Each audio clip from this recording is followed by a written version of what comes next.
Assalamualaikum warahmatullahi wabarakatuh. Welcome back to Profesor Aira Channel.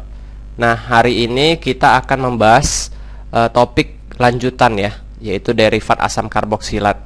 Kemarin kita sudah membahas derivat asam karboksilat yang halida asam dan anhidrida. Nah, hari ini kita akan membahas lanjutannya, yaitu derivat asam karboksilat yang salah satunya adalah ester dan amida. Nah, sebelum itu jangan lupa di like, di komen, di share, dan subscribe channel Profesor Aira ya, agar kami tetap semangat untuk memberikan konten-konten yang bermanfaat. Oke, langsung saja ya, kita ke materi. Nah, hari ini kita akan membahas derivat asam karboksilat yang ester dan amida. Langsung saja kita akan membahas satu-satu ya, mulai dari ester dulu. Nah, ester adalah senyawa yang dapat dirubah menjadi bermacam senyawa lainnya. Dalam hal ini ternyata ester itu sangat bermanfaat karena dia bisa menjadi bermacam senyawa yang berbeda-beda. Nah, pembuatan ester bisa dibuat dari reaksi anhidrida asam ditambah dengan alkohol ya, direaksikan dengan alkohol. Bisa juga dibuat dari asam karboksilat yang direaksikan dengan alkohol juga ya, menjadi ester. Dan bisa juga dari halida asam direaksikan dengan alkohol menjadi ester. Nah, dalam hal ini ketiga senyawa ini apabila kita lihat dari kereaktifannya, dia lebih reaktif dibandingkan ester. Nah, senyawa yang lebih reaktif bisa membentuk senyawa di bawahnya atau yang kurang reaktif. Artinya, ester ini lebih kurang reaktif dibandingkan senyawa di atasnya, ya, tiga senyawa di atasnya ini. Nah, ester ini bisa menghasilkan asam karboksilat ya. Nah, makanya dia disebut derivat asam karboksilat. Dalam hal ini pastinya kita tahu ester direaksikan dengan air ya akan menghasilkan asam karboksilat. Kemudian ester juga bisa diubah menjadi alkohol ya. Dalam hal ini juga sebenarnya direaksikan dengan H2O juga. Jadi dia menghasilkan asam karboksilat dan alkohol, ester ini. Kemudian ester bisa juga menghasilkan amida apabila direaksikan dengan amina ya, NH3. Juga bisa dijadikan polyester dan bisa diubah menjadi ester berlainan. Ini direaksikan dengan alkohol lain ya. Reaksikan dengan alkohol lain. Nah, ester juga banyak ya terdapat di alam ester ini. Ya. Yang sering kita makan juga terdapat senyawa ester. Contohnya itu di buah-buahan ya. Jadi contohnya di buah pir itu ada propil asetat ya, salah satu ester. Kemudian nanas juga ada senyawa ester berupa etil butirat ya, dan lain sebagainya. Nah, jadi ester ini sifatnya dia berbau segar ya. Biasa di buah-buahan ya, berbau segar. Bedanya dengan asam karboksilat, dia berbau masam ya. Oke, next. Nah, reaksi secara umum. Jadi reaksi dari ester ini ada yang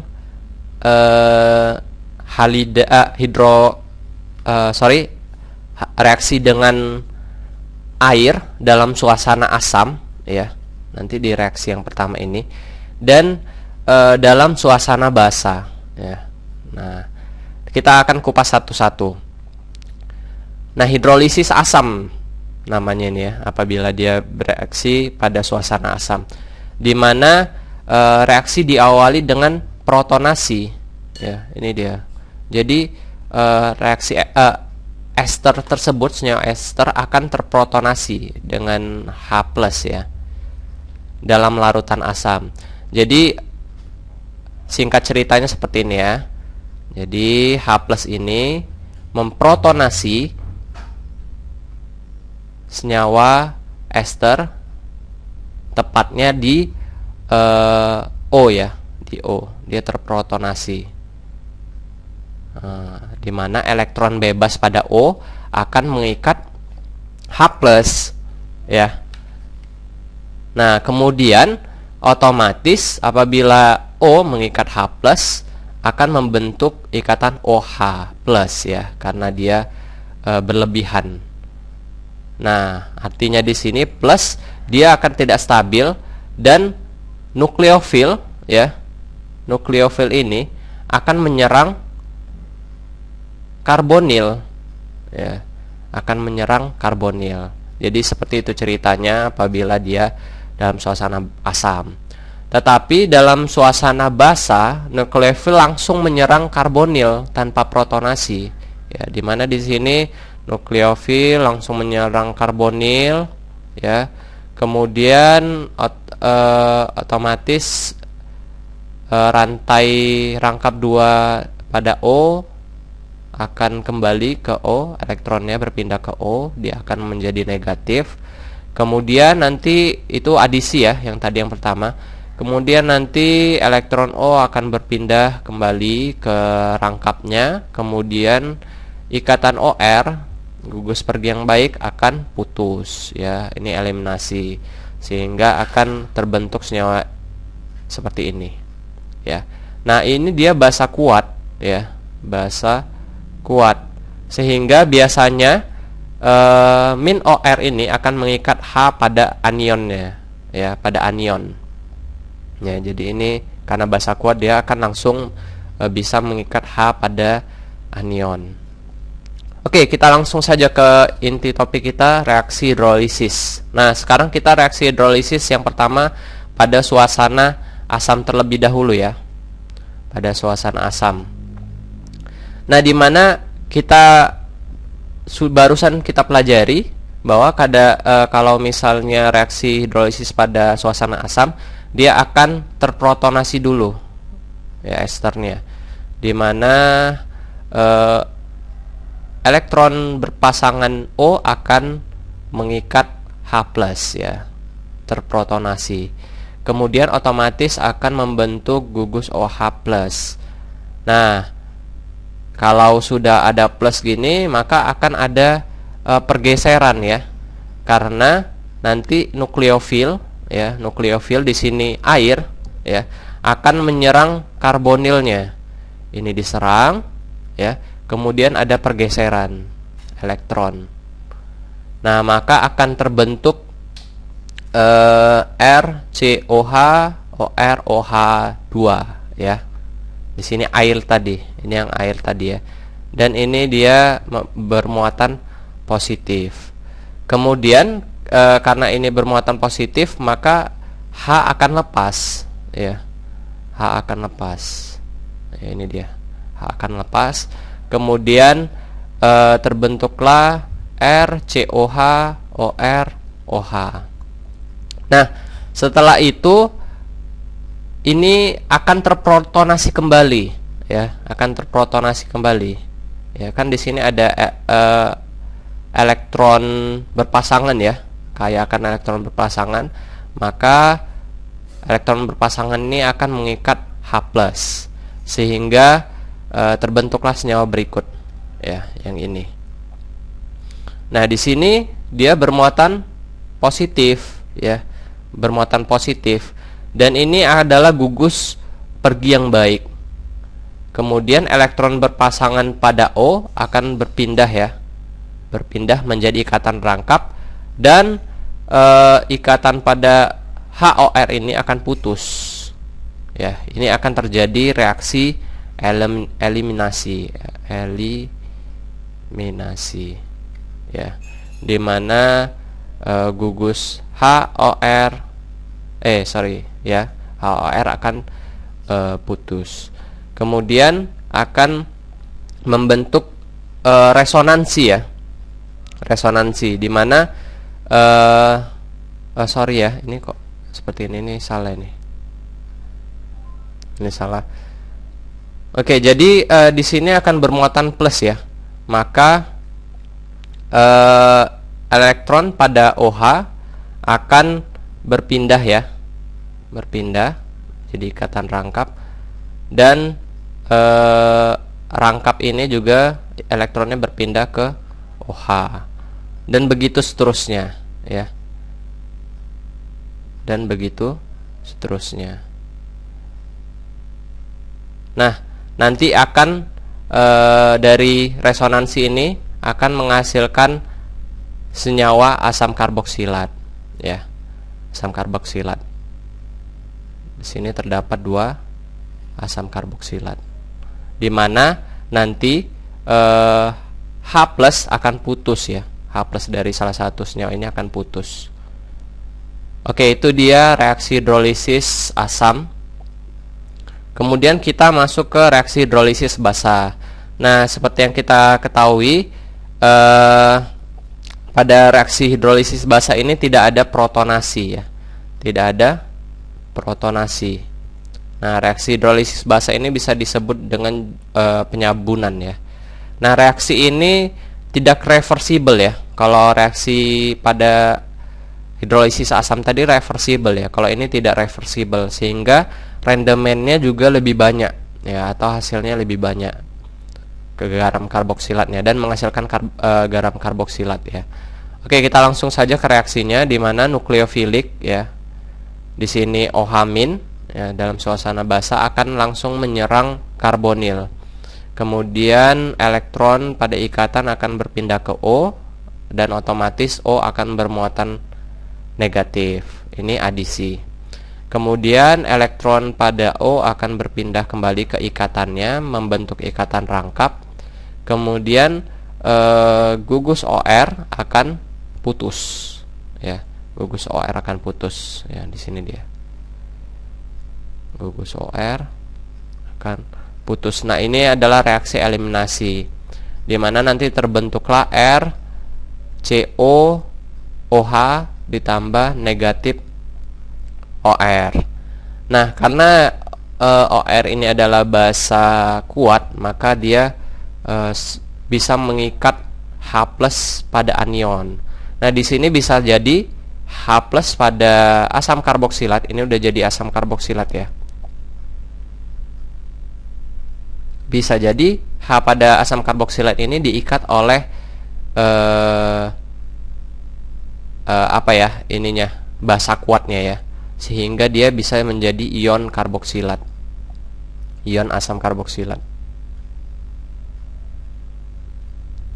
ya. Itu dia. Jadi itu dia reaksi basa pada ester. Oke, kita clear ya di ester. Sekarang kita masuk ke amida. Nah, amida ini pembuatannya juga dilakukan dengan senyawa yang memiliki kreativitasan lebih tinggi dibandingkan amida ya. Di sini amida yang rendah ya di derivat asam karboksilat. Nah, jadi yang tinggi itu seperti asam halida ya, atau halida asam, atau anhidrida ya, ataupun ester. Nah, ini kan lebih reaktif ya, di mana halida asam ini bisa menjadi amida apabila direaksikan dengan amina ya, atau amonia. Nah, ini juga bisa anhidrida direaksikan dengan amina akan menjadi amida, dan ester juga bisa direaksikan dengan amina atau amonia menjadi amida. Oke, kita langsung ke reaksinya. Nah, seperti kita ketahui, amida adalah basa yang sangat lemah ya, dimana PKB-nya 15 sampai 16 ya. Artinya dia basa yang sangat lemah.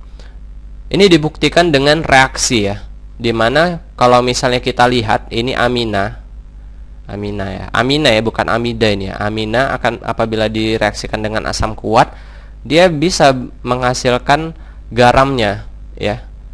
Di sini CH3NH3Cl ya, dia bisa direaksikan. Tetapi kalau amida, di sini amida apabila direaksikan dengan asam kuat, dia tidak akan bereaksi ya, tidak akan bereaksi. Kenapa? Nah, inilah dia diakibatkan karena basa yang sangat lemah dari amida.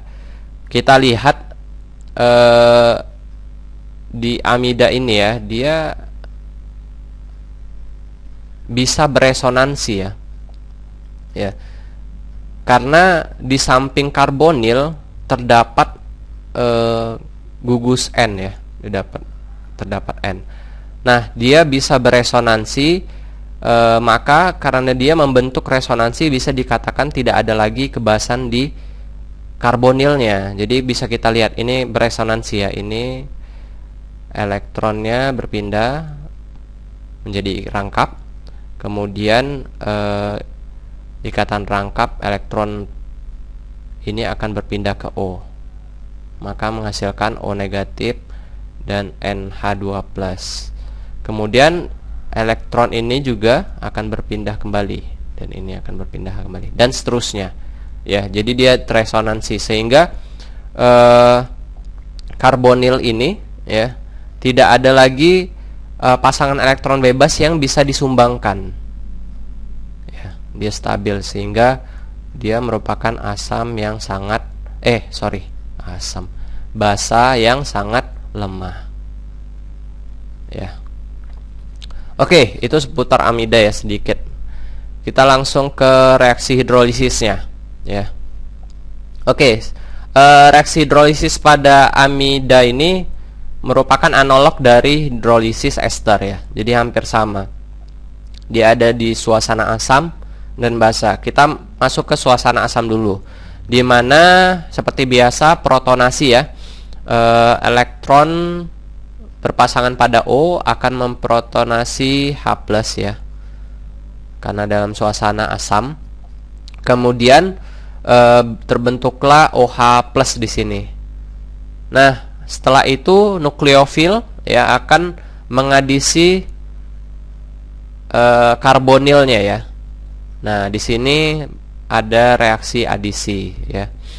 Nukleofil akan melakukan penyerangan ke karbonil, kemudian terbentuklah ikatan ya, masuk nukleofilnya H2O tadi. Nah, maka H+ ini ya, H ini akan lepas ya. Akan lepas. Ini akan lepas, dan ini reaksi eliminasi ya. Eliminasi, dia akan lepas. Kemudian terbentuklah senyawa berikut ya. Kemudian ini terprotonasi lagi ya. Akan terprotonasi lagi. Nah, yang diprotonasi apa? Yang pasti bukan OH, gugus OH pada senyawa ini ya. Karena kalau misalnya kita yang diprotonasi gugus OH, dia akan kembali lagi seperti semula ya, dimana H+ ini akan menyerang OH ya, kemudian menghasilkan air ya, kemudian senyawa ini kembali lagi seperti semula ya. Jadi di H+ ini terprotonasi oleh NH-nya ya. Di sini kan ada elektron bebas di NHCH3, kemudian terbentuklah masuklah tadi hanya ya, masuklah hanya jadi NH2 nih, NH2 CH3 positif. Nah, karena ini positif, maka elektron pada H akan lepas ya. Kemudian gugus NH2 CH3+ akan tereliminasi ya, akan lepas, sehingga terbentuklah suatu asam karboksilat ya dan amina.